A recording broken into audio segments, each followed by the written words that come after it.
Welcome to the Nebraska Hawk's Nest. These guys are brave! They're Hawkeyes, living in enemy territory. Listen, these guys are way past their prime, but they're still Hawkeyes! They're spreading the Hawkeye hype to all of Nebraska. The frost advisory is canceled! Cornhuskers? More like corn suckers. Are you ready for this podcast? Let's go Hawks!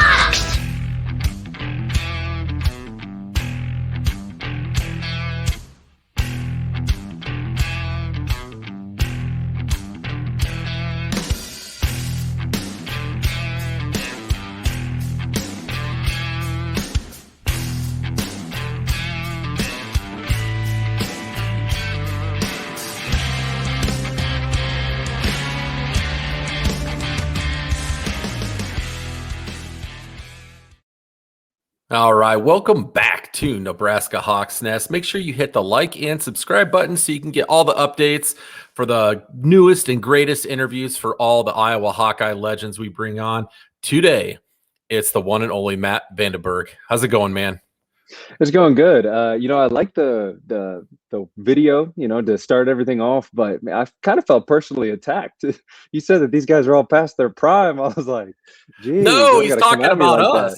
He's talking about us. I thought he was talking about us too. I was like, wow, he brought the juice, but felt personally attacked.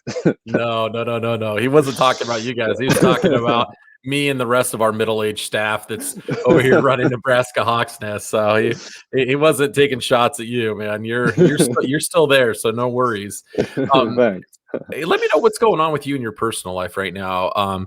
Now I know that they got a baby on the way, we heard, and I know that's exciting news. Tell us about what you're doing for work and what's going on with the family life. You already touched on it. So she's actually due April 12th, which I actually found out that I think it's 5% of babies are born on their due date. So, obviously there's a lot of variance, but so we're looking forward to that, knowing that we're kind of, I don't want to call it the home stretch, but I feel like the tunnel's getting a little bit longer just because you're ready now. I think we're in the midst of nesting, the nesting phase. I think that's what they call it. Okay. Getting everything for the nursery, making sure we've got, I'm learning a lot about babies that I didn't know before. Like one of the big things is I didn't know they had their own little bathtub that they're in. Like they get their own separate thing. I thought you just like held them underwater and then they're clean. So like that kind of stuff, learning a lot. And Laura's sisters got 3 kids. They're 12, 8, and 5. So being able to see, kind of that. Now, granted, that's not infant, but being able to see a little bit there is good. You got built-in babysitters. I was going to say, that's the nice thing. I don't know how much they charge. We're going to have to negotiate that a little bit. But as for work, I am a real estate agent with Urban Acres Real Estate. I'm on the Bales team. Started that last April. So I got into the people business when you weren't supposed to be around people. But either way, things have turned out pretty good. I'm enjoying it, learning a lot of good stuff. And Mike and his team do a fantastic job. So it fell into a really good situation. Cool. Just from checking you out on social media, it really does look like you fell into a good situation. You seem really happy and you seem to be having a lot of fun. Just wanted to see if you're ready to, give Nebraska Hawk's Nest the exclusive about what the name of the baby's going to be. Have you announced that yet? We haven't. We've talked about it a lot. It's funny. There was this app. I don't remember what the app was, but you could swipe right if you liked the name and then swipe left if you didn't. And Laura and I both downloaded it. And I think we went through about 400 names and we matched on 2. And those 2 aren't even in the running anymore. So I think we're going to be coming down to the wire here. I think we've got 4 that are on the docket. And, I've heard parents, they see the baby and then they're like, oh, we thought he was going to be Jim. And he came out and we realized Ron, fit him better or something like that. So we're trying to have a few backups, but we're not really sure yet. So sorry, no exclusive content. Oh, sorry. I had to try. Do you guys know if you're having a boy or a girl yet? Yes, it is going to be a little boy. Yeah. Okay. Awesome. We got a little future wide receiver then. That's going to be awesome. Hopefully. So what's the biggest thing that you're looking forward to in fatherhood coming up? Phew, man, that's a loaded question.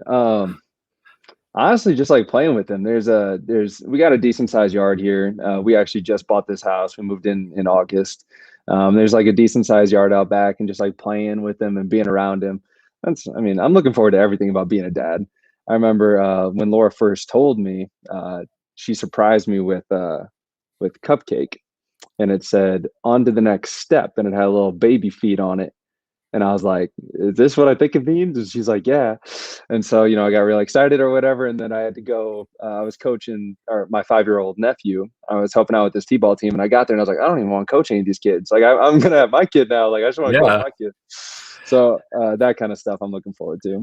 That's great. And Laura's been really, in the public eye through the University of Iowa with a lot of things. So fans have really gotten to kind of know her over the years. What is she up to other than being extremely pregnant right now? What is she up? What is she up to?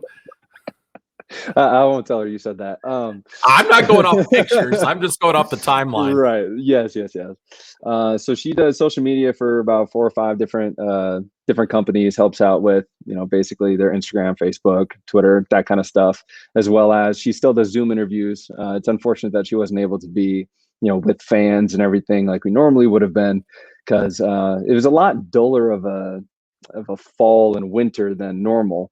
I mean, November, when you've got women's and men's basketball, you got football, you got wrestling, you got volleyball. I mean, we essentially live at Carver for that month. So that was a little bit different, switching more to Zoom interview stuff, but she still has enough on her plate.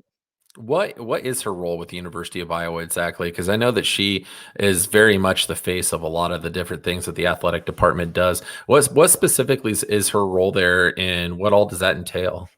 So I think her title is host of Hawkeye Sports, but it really has a wider thing than that. It's not that they just give her a script and then she goes out and reads it. Oftentimes she comes up with her own script and does her own research. So it's not as much as plug in somebody and then it's there. It's because she knows everything, knows Hawks. Obviously, we bleed black and gold, that kind of thing. And so her doing more research helps her to be able to talk a little bit more extensively about whatever it is that she's discussing. So I don't know how aware you are of this, but you guys are starting to kind of gather up a nickname. It's starting to build some hype and build some energy. People are starting to call you Mr. and Mrs. Iowa. Have you heard about that at all? You guys are like the power couple of the Iowa Hawkeyes now, is what it's starting to become. Have you heard that? I haven't, but I love it. See, you gotta like start to own that. Get on and trademark that quick. You got to copyright that and own that before that starts to blow up. But that's what a lot of people are referring to you guys as, like the Mr. and Mrs. Iowa. So I thought that was pretty cool. You guys, there's no couple out there that's more Hawkeye than you guys. I think we might need to get t-shirts made. I agree. I would buy one for sure, man. I got to support Matty B every way I can. Fantastic. Hey, tell me about your recruitment coming out of high school. Now I believe you were recruited by Reese Morgan. Am I correct? Yeah. Mm-hmm. That guy is the absolute legend at finding diamonds in the rough. We talk about him all the time. Like, I don't know anybody that's found more guys that are loaded with potential and talent than Reese Morgan has, and then actually brought it out of them. Tell us all about your recruiting process coming out of high school, what schools you were talking to, and how your recruitment with Iowa went, and what made you eventually decide to become a Hawkeye. So being in South Dakota, there's not a whole lot of people that are like, oh, I'm going to go to the hot spot of South Dakota to go recruit. I mean, that just doesn't happen. Thankfully, we had some guys. Yeah, I know. It's shocking. It's shocking. You go out there, see 3-on-3 football because that's all we have. Anyway, I went to Wisconsin. I went to North Dakota State. I went to Iowa State. I went to Iowa. I actually went to Nebraska for all these different camps. Going into my sophomore year, I was trying to basically just get recruited, get an opportunity at the next level. And then going into my junior year, I went to a camp at Iowa, and we were playing, they call it Razzle Dazzle, which it's kind of like Ultimate Frisbee, like the rules of Ultimate Frisbee. Yeah. So essentially it's like that, but once you have the football, you can run with it, as opposed to Ultimate Frisbee, you have to stand there. Yeah. So we were playing, and I went to make a play. I was on defense, and he tried to throw it over me, and I caught it and brought it back for a touchdown, whatever. And then they started coming back, and after that, Coach Morgan pulled me aside, and I was talking to him a little bit, and then I actually told him, I was like, hold on a second, because I tried to throw it at me while I was talking to him. So I came out, picked it off, threw it, and then like came back and talked to Coach Morgan a little bit more. I think that went well. Yeah, yeah. But once I started talking to him, got me in touch with Coach Woods. And so, because Coach Woods is from there, he went to West Lyon, which is 20 minutes from where I grew up, just across the border. So I got talking to them, and that's kind of what it came down to. I almost had an offer from Wisconsin. It came down to Robert Wheelwright, the receiver. I think he was out of Ohio. When I believe it was was it Gary Anderson, I think, at that time in 2013? Yep. So they had come to my school and talked to me, and then they had said, if Robert backs out, then, we're going to give you that scholarship offer. And so it came down to it. My dad is a big Badger fan. My grandfather grew up in Fond du Lac. I don't think he ever left Fond du Lac, Wisconsin. He was just there for his entire life. And so it would have been tough to turn down. But after I got an opportunity to go see what Iowa was really like, it would have been really tough to walk away from that. And obviously I didn't. But when I went down there, it was just kind of like a family atmosphere when I went. I don't know how else to describe it. And I also didn't have like an actual scholarship. Well, I did have a scholarship offer, but it wasn't going to start right away. Mm-hmm. So it was going to be a gray shirt. Now, I don't know if you're too familiar with gray shirts. A little bit. Yeah, I've heard about it. So essentially I got offered that going into my senior year.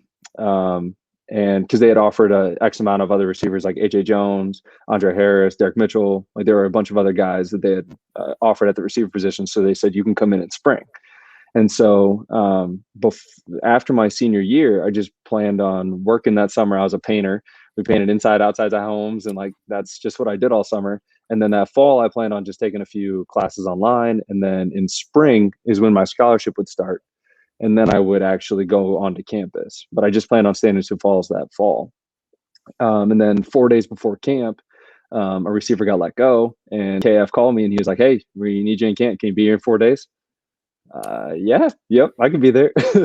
You got it. So that's kind of how it was a real whirlwind of 4 days. I think my mom struggled with it more than anybody else, but it was a good time. So over the years and during your playing time there, have you been able to convert your family members from being Wisconsin fans to being Hawk fans? It's funny you say that. I just got a text from my dad because Iowa played Wisconsin in basketball, and he goes, there's no way you're going to make it 3 in a row. And then I sent him back a gif of Matthew McConaughey going, all right. That's one team for basketball. We seem to, to be doing pretty well and have their number. They're a solid squad every year that Wisconsin's always got. They're always good at everything. Big guys. Mm-hmm. Yeah, they're good every year at about everything. They never have any real ups and downs. They're usually pretty solid. During your time as a Hawkeye, you got to play for a couple different quarterbacks. So we got Jake Rudock and Nate Stanley are two different guys. Very different playing styles. I'm sure, a lot of differences in personalities. What would be the biggest difference from your perspective as a receiver playing for those two on the field? And what's the biggest difference in their personality? Well, and to kind of go along with that, I feel extremely honored and blessed to play with 3 NFL quarterbacks. I mean, Rudock went to the Lions, and I don't know if he's still in Miami or not, but he got an opportunity with Miami. CJ, obviously, with the Niners, and now Stanley with the Vikings. So I feel extremely honored to have played with 3 NFL caliber quarterbacks. I know there are a lot of guys out there that don't get that opportunity. There's not. Those are 3 really good guys. Absolutely. Personality-wise, I mean, CJ, I think you can kind of gather CJ's got a little more swag to him. He's a little more loose cannon-esque. But that also kind of went along with how the offense ran. So with Rudock and Stanley, it was a little more structured in terms of the offense. It's like, if we get this look, we're going to check to this play, and then that's how it's going to be. But with CJ, Coach Davis would sometimes just call formation. And then CJ would take a look at what they're giving us, and then he'd call a play based off that. So, and then CJ kind of had more control of the offense, and that's kind of that loose cannon, risk reward kind of thing. Obviously, we got rewarded a lot more than risks. What was the feeling like in the locker room when when CJ wasn't starting, and when Jake was in there, and there was as a fan base there was turmoil. Everybody was really hammering, wanting CJ to be the starter. They'd gotten glimpses of him here and there, and he looked really, really good. And at times, Jake had a little bit of issues here and there getting the ball to move down the field. Was there any sort of discussion did you guys feel any sort of that friction or turmoil in the locker room with that quarterback battle that was going on? I mean, it was pretty clear to us that Jake was at that time the starter. Now, I think he got hurt a few different games, and so CJ came in relief and played really well. I remember one play specifically where we were like, "Dang, he's got an arm!" And it was that Western Michigan game. He hit Damon Powell on the left side. It was a long fade ball, like 60-some yards, and we were like, "You got a cannon." So I mean, like that kind of stuff is really good. But I don't know if necessarily turmoil. As a receiver, I want one guy. Like if you decide to go with Rudock, then that's the guy, because guys have different cadences, and I'm sure the offensive line can tell you this too. Guys have different cadences. Guys inflect their voice differently. They have different dropbacks, different timing. They put the ball differently, and the spin is a little different. So it's nice knowing that you got one guy, so I know what to expect with that guy. Now, granted, CJ obviously came in, proved he should have been the guy, and like I said, all three, including Nate, all three were NFL quarterbacks, but it's just nice having that kind of consistency under center. No, yeah, it's definitely got to be. Tell us a little bit about your rivalry with the Iowa State Cyclones, because that seemed to be a game that you definitely got up for. I would say years in the past, and this is just an external view as a fan, because you could say you're absolutely wrong, Adam. It just seemed like when we played Iowa State, they would treat it like their Super Bowl, like the biggest game of the year for them. And we would come in and treat it as business as usual. It's another game. We're going to play it like this. And it seemed like their intensity, even though probably not being as good of a team or as talented, they would hang with us every single time. But you, on the other hand, always seem to be one of those guys, especially in that game, that your level of play stepped up a notch against them. Tell us about your rivalry with Iowa State and how it felt going against those guys. Yeah, I always had a good time playing Iowa State. I will say outside of Iowa, or outside of Kinnick, Jack Trice might be my favorite stadium to play in. And the grass is always really nice. You walk in by their fan base, so they're all chanting, obscenities at you. I'm not going to share them on the program, but they're all chanting things at you, and like you just kind of feel it, like, oh yeah, like we're here to do some work, and we're here to quiet this crowd. So I mean that's by far one of the best parts of it. But I think you're right. I think both teams kind of, anytime there's a trophy involved, you're going to play a little bit harder, just because you want to go up on, especially when you're on their field and you hoist it up and you only see Hawkeyes in the stadium because all the Cyclone fans left. I mean, you can't beat that. No, it's very satisfying. And you talk to a lot of guys and they're like, ironically, it's almost more enjoyable to shut up an opposing crowd and hear the hush than it is to hear your home crowd blow up. And I can imagine, because I was there for a couple of those games, and I don't know, you always came to play against the Cyclones, and I love that about you. Tell us about, you guys had kind of a public proposal, and I believe that was right around an Iowa State game. And walk us through. I want a little play-by-play of how you planned that out and what was going through your mind when that went down. I had a few different ideas, because Laura cheered at Iowa for a year. I don't know if it was 2 years or not, but I think she cheered for a year. And so I think Northwestern, they were going to do an alumni game. And so she would have been down on the field already. But obviously, as we later find out, that same year I broke my foot and didn't play against Northwestern. So it's a good thing that it happened the way it did. But basically, I had the ring in my backpack just in the locker room, and I didn't tell anybody, because the only person that knew was the camera guy. Because I had talked to him. I said, hey, if we win this game, when we go back out there, I want you to videotape this. And he's like, all right. And the main reason why I did that, number one, I mean, obviously it's really cool. But two, you got to put her in a position where she's not going to say no. In that position right there, there's zero chance she says no to me. We might go back and like talk about it later, but at that moment, she has to say yes. But that was like it. And then of course, everybody else, talking all their smacks. He just like, yeah, I threw him a few extra balls because I knew, not a chance. He didn't know. BK didn't know. Our receivers coach, he claimed he knew, not a chance. One thing that I will say, and my mom's going to hate me for saying this, but she had like these game day pants that she would always wear. I would encourage that you go back and watch the video. And my mom is wearing these black and gold Tiger pants. And anytime I see it, I go, Mom, why? You knew that was a possibility. Why did you wear those pants? And she can't stand it. So for anybody else out there wants a good laugh, go see what my mom wearing on the day I got engaged. I think that's pretty sick that she's that cool that she'd wear pants like that. That's actually kind of awesome. I might need to clip that and send it to her so she knows that somebody appreciates her pants. No, I think that's cool. I have some black and yellow pants too that I wear for games that are pretty obnoxious. So I get where she's coming from. You gotta be bold and stand out a little bit. I mean, look good, feel good, play good. Yeah. There you go, man. How did you and Laura meet? I don't think you covered that, but how did you guys end up meeting and start dating? It was actually after the Pitt game.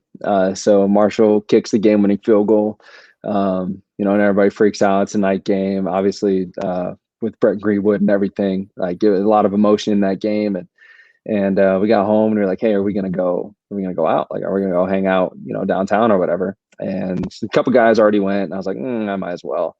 And actually, we had like met and started talking a little bit there, and for whatever reason, when I remember I walked in.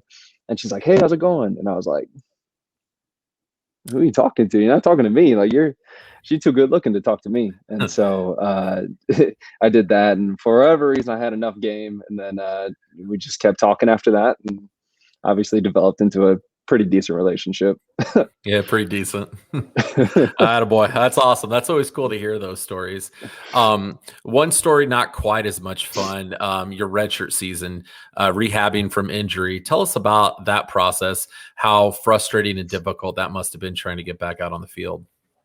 Yeah, I mean, it had a couple layers in it. So that year, going into summer workouts, I had the best spring. Like, I felt really good about myself in terms of how I was performing, how I was taking care of my body. I felt like that, I was ready to make that next step. And obviously with Tavon leaving, we were missing that guy. I know Jerm and Riley were obviously there, but Tavon was a big play threat for us. And so I was trying to, kind of take over that role, not necessarily just as a deep threat, but the guy that can move, wherever I needed to. And then we get into fall camp, and my shins are messed up. Like, I could only practice about half the practice. And this has never been like, I don't think anybody really knows this, but so I only practiced a little bit. That's why, like, when the season started, I only played in 11 personnel because I wasn't, like, my shins were all messed up. And so just kind of waiting for that to heal. And then we were running double movement practice. I had a post corner, and I've run it 1,000 times, never had any issues, plant, boom, plant. And as I came out of it, for whatever reason, my foot stuck in the ground, and I heard a pop, but like, I mean, in that mindset, that wasn't anything. Like, I'm all right. And so I walk on it. It's okay. And then I'm like trying to jog back to the huddle. And I was like, I don't think I can do this. Like, I think like something actually like went wrong. Oh. And so I went into the shed and got an x-ray and everything. And after that, I mean, that's just kind of it. So at that point, I kind of saw myself more as a coach, trying to get everybody on the same page. Like, Riley knew all the positions, Riley McCarron. So, I wasn't too concerned about him. He and I were the same age. But in terms of trying to get guys like Germ and a few other guys up there that, trying to do the right thing, but also know all the positions, because now we're down a guy. And so now we need to be able to fill that void with, the best players. And Brian Ferentz has talked about this before. He looks for the top 5 linemen. He doesn't care if you play guard or center or tackle. He just cared that he's putting the 5 best linemen on the field. And so it's kind of like that with the receivers as well. So kind of transitioning to a coach, obviously it's not fun. It stunk. And I remember calling Laura and being like, hey, like this is what happened. And of course, we're on the high of, I just got engaged and, I'm playing well, whatever. And then unfortunately it goes down. And then thankfully I got a few reps in there at the end of the year, kind of got back into it, understanding what that looked like. And then we got into February of 2017. And I ran the same route, and it broke the second time. Oh. And that time I went 2 weeks without getting looked at, because, like, I don't know, it just kind of felt like a sprain. Like, all right, it's just flaring up from before, or whatever it is. I'm not too concerned about it. And then we were doing something, and I was like, it hurts a little bit more than I think it should. So I went in there, and sure enough, so they had to go in, take out the screw that was in there, put in a bigger screw, and then do a bone graft for my knee in order to try and get everything in there. So finally took care of that. I was out basically all summer. So the toughest part about that was the transition from Davis to Brian, and from Okay. BK to Cope. So now I'm trying to learn new offense, new verbiage, new everything, and I don't get to rep it. So that was the toughest part about that, is trying to learn everything new. Because with Davis, it was like almost like a protection was a word, play could be numbers or words, and formation was a word. And then under Brian, it was number, word. So now everything is flip flopped from what I've done the previous 4 years. And now I don't even get to rep, what I'm doing now. And then my role got changed as I got moved to the X receiver versus the slot, which I had been most consistently playing. So it was just kind of I don't want to call it tumultuous, because it's really not that bad. It was just hard mentally to get everything down, Yeah. going into the next year. Coming out of that, transitioning into trying to play professional football. Correct me if I'm wrong. I think you had a shot with the Chicago Bears a little bit, and tell us about what it was like trying to transition into the NFL. What teams did you try out for? How did that process go?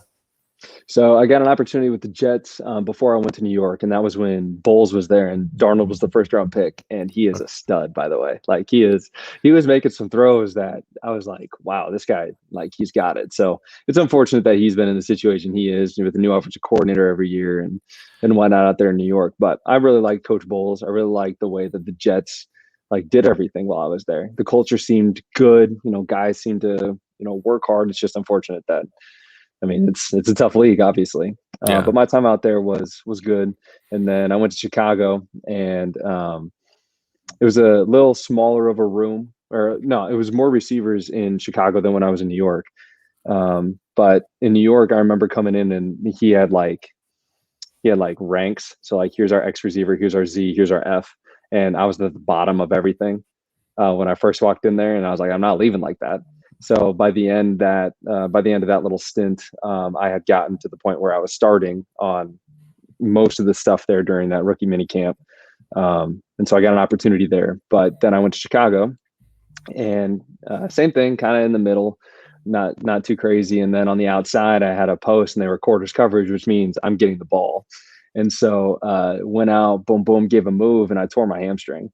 And I was out from that would have been mid-May, and I was out from mid-May until late November, trying to rehab that. So I'm talking 5 months of rehab. I mean, I pulled everything, just came out. So obviously, I mean, if you're hurt, what good are you to me? Yeah. In terms of that league, especially when the motto is the more you can do, and at that point, it's nothing. Yeah. So I rehabbed it, came back for a second pro day. Actually beat all my other numbers, better broad, better 40, better vertical, everything went way up. And so tried to, get there, that opportunity. Unfortunately, nothing came from it. And then in the XFL, I got an opportunity down with the St. Louis Battlehawks. Right. I went down there for a 40-minute workout. And then about 2 or 3 days later, I think they fired the offensive coordinator that brought me down there. So again, I mean, that's just kind of the way it works. And at that point, I was like, all right, I had to get right with, I had to talk to the man upstairs and be like, all right, apparently I'm being really stubborn, and you want me somewhere else. So can you just help me out a little bit? So, it's unfortunate, but I'm glad I at least got opportunities. During your playing time at Iowa, do you remember who was the toughest guy you went up against that you were either like, God, I can't get open on this guy, or somebody that just hit next level? Nobody. You were the man. Nobody. It's not that I felt I was the man, but I'm never going to go up there and be like, oh, I can't get open against this guy.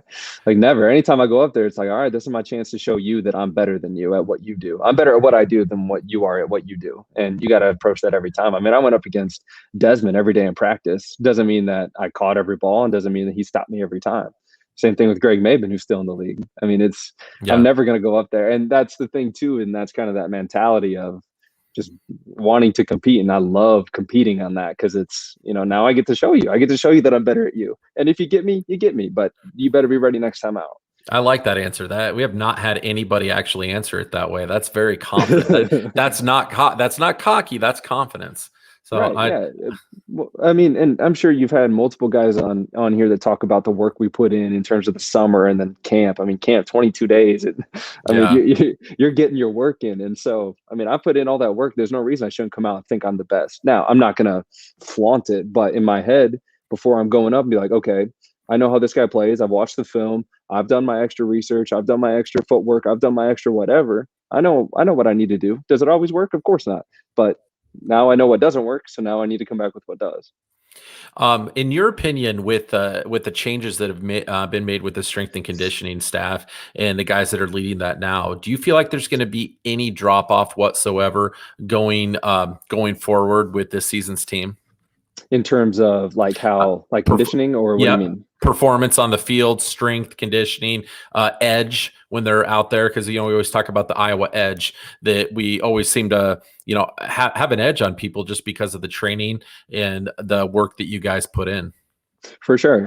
One guy that I think had a very influential, I don't want to call it a handprint, but had a very influential innovation sort of towards Iowa football is Nick DeMarco, who was he was an assistant while I was there.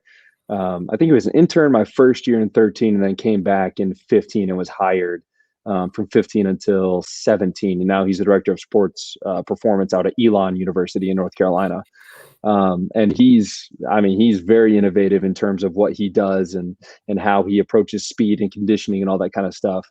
So I think his kind of ideas are there, but then you also bring in Ray, who's been there since I think 02 or 03. So I mean, he's been around. He's been around a lot of really good teams and understands kind of what the goals are. And I think there's a big difference between lifting to get good at lifting and then lifting to get good at football. And I think they're going to be able to find that match to where I don't really see any drop off. I mean, as we saw this year, and you talk about the ups and downs of what the offseason looked like and trying to figure out who is going to be the strength coach. And yet, I mean, one thing about Iowa is they're going to go to work. You're going to go to work. You're going to figure it out. And we ended the season on a 7-0 run with an opportunity that could have potentially had 2 more. And I have no doubt in my mind we would have run those last 2 games if they play. So, I mean, in order to finish the season like that, when your body's banged up and hurts, and I don't think there was a bye week. I mean, like all that kind of stuff, that's a long season. That's what Drew Tate said about Mizzou. He's like, they didn't want that smoke. He goes, they got COVID on purpose. They didn't want to play us. He's like, we would have ran them over the way that we were playing. How good do you think that Spencer Petras can be this upcoming season with having a year of spring ball under his belt and being able to have more of the preparation to go out there and execute on and get a better start than we did? Because obviously that wasn't on Spencer. He comes right out, he doesn't get spring ball at all, and they throw him right in, and he's throwing the ball like 40-50 times a game, and it's like the guy didn't get a lot of time to prepare, and then fans got kind of frustrated with him, and it's like we need to take a little bit of a broader look at this and give this guy a little bit of a shot. He wasn't really thrown in the most easy position to succeed. What do you see for him having a year to prepare? Well, I think you hit it on the head. I mean, there was a lot of people calling. Now, granted, everybody's going to call for everybody's job. I got called for my job multiple times, get him out of there. He's trash, whatever. So, I mean, that happens regardless of who you are.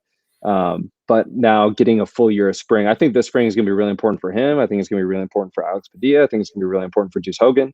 And I mean, my position group, I think it's important to find somebody who's going to step up and be the guy. I mean, I think Brandon was a phenomenal wide receiver who always had an opportunity to make a play. It really didn't matter where you threw the ball. If you threw it near Brandon, I felt confident that he had the opportunity to bring it down. So now you're going to have Tyrone and Nico that have played but haven't get to the point where they're humming and knowing everything and moving forward. So I think it's really important for them. But sorry, Strang, I get excited to talk about receivers. That's all good, man. Going back to Spencer, I think it's really important. And, it kind of talks to, like we talked about before, between Jake and CJ. I think it'll be between Spencer and Deuce and Alex Padilla. I mean, talk about Nate and Wiegers, Stanley and Tyler Wiegers going into that spring ball. We kind of felt that Tyler was going to be the guy for spring. And then by the time we hit fall camp, Stanley emerged as, understanding things and obviously got the opportunity to play. And Tyler went on to Eastern Michigan. But I think this spring is going to be really big to see who picks it up and who can make those adjustments, based on what they're seeing. And I know Brian's asking them to do a lot in terms of being able to see what the protection is, knowing who's hot, knowing the read in any given situation. But I think the spring ball is important for everybody. And that's another thing, now that I'm just rambling, there's another thing too, in terms of, I mean, it's always a competition. Just because somebody has the job doesn't mean that you don't have the opportunity to get that job. I mean, when I first got to Iowa, I mean, I said I got there 5 days. I got the call 5 days before camp, and I ended up playing in the first game. I mean, I was 14 out of 14 when I showed up, but it's just a matter of competing and wanting to do your best every time you go out there. And I have no doubt the guys that are there right now aren't going to do that same thing to try and put themselves to be the starter. You know, Spencer has to go prove that he deserves to be the starter, and Alex Padilla has to go prove that he deserves to be the starter, and Deuce Hogan and Kapisak and everybody that's in there has to go out and prove that, you know, they're the guy. I need to ask you like a really serious question. So let's focus on this one. Why did you never do a flip into the end zone like Amir Smith-Marset? Not athletic enough. That was insane. Yeah. Now I will. The caveat I'll put is the best way to help your team is to be on the field. I will say that.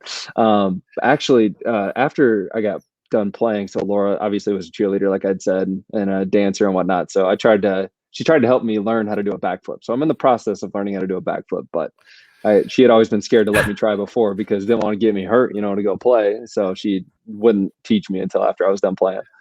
Oh, I mean, it was probably a little bit of a boneheaded move, but it was still pretty amazing to watch him soar through the air. It's like, holy shit, that was unbelievable. But anyway, all right, Matt. Well, we know you got a lot of work to do today, and we just wanted to say congratulations on the new addition to the family. We're so happy for you, man. I mean, I think it goes without saying you're going to be a fantastic father, and we're all going to be watching from afar, rooting for you, and hoping the little guy ends up becoming a future Hawkeye, whether he plays football, student, well, you know, just a student, whatever. As long as they're healthy and happy, that's all you care about. I agree. I appreciate it, Adam, and I'm looking forward to a little meerkat. There you go, baby. All right, man. We'll talk to you later. Hey, thanks for joining us. We always end it with a Go Hawks. You got it. Go Hawks. All right.